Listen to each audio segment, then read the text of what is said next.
വിശുദ്ധ യൗസേപ്പ് നീതിമാനായിരുന്നു. വിശുദ്ധ യൗസേപ്പിനെ വിശുദ്ധ ഗ്രന്ഥം വിശേഷിപ്പിക്കുന്നത് നീതിമാൻ എന്നാണ്. സകല സുഹൃതങ്ങളാൽ സമലംകൃതനായ ഒരു വ്യക്തിയെയാണ് നീതിമാൻ എന്ന് പ്രകീർത്തിക്കുന്നത്. പ്രത്യേകിച്ചും നീതിനിഷ്ഠ ഉണ്ടായിരിക്കണം. ഓരോരുത്തർക്കും അർഹമായത് അവരവർക്ക് നൽകുന്നതിലാണ് നീതി. ദൈവത്തോടും അധികാരികളോടും മറ്റുള്ളവരോടും നീതി പുലർത്തണം. ദൈവത്തിന് അർഹമായ ആരാധനയും അധികാരികളോട് വിധേയത്വവും നാം പ്രകടിപ്പിക്കേണ്ടിയിരിക്കുന്നു. മറ്റുള്ളവരോടുള്ള നമ്മുടെ ഇടപാടുകളിലും നീതി പാലിക്കണം. കടം വാങ്ങിച്ചാൽ തിരിച്ചു കൊടുക്കണം.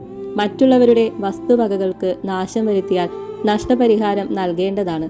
സാമൂഹ്യ നീതി, ക്രിയവിക്രിയ നീതി എന്നിവയിൽ വീഴ്ച വരുത്തരുത്. ഇന്നത്തെ ലോകത്തിൽ ദരിദ്രരോടും തൊഴിലാളികളോടും നാം നീതിപൂർവ്വം പ്രവർത്തിക്കണം. ക്രിയവിക്രിയത്തിലും നീതി പാലിക്കേണ്ടതാണ്. വക്രത, അഴിമതി, മായം ചേർക്കൽ, കബളിപ്പിക്കൽ മുതലായവയും പരിവർജിക്കണം. സാമൂഹ്യ ജീവിതം സൗഭാഗ്യപൂർണമാക്കി തീർക്കുന്നതിന് നീതിപാലനം ആവശ്യമത്രേ. നീതിയുടെ പരിണിത ഫലമാണ് സമാധാനം. കുടുംബങ്ങളിലും സമുദായങ്ങളിലും ജനപദങ്ങളിലും സമാധാനം പുലരണമെങ്കിൽ നീതി നിർവഹണം കൂടിയേ തീരൂ.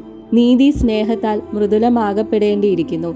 ചില അവസരങ്ങളിൽ നീതിയുടെ നിഷ്കൃഷ്ടമായ പാലനം സമാധാനത്തിനാവശ്യമാണെങ്കിൽ മറ്റു ചില അവസരങ്ങളിൽ സമാധാനത്തിനു വേണ്ടി നീതിയിൽ വിട്ടുവീഴ്ചയും ചെയ്യേണ്ടതായി വന്നേക്കാം.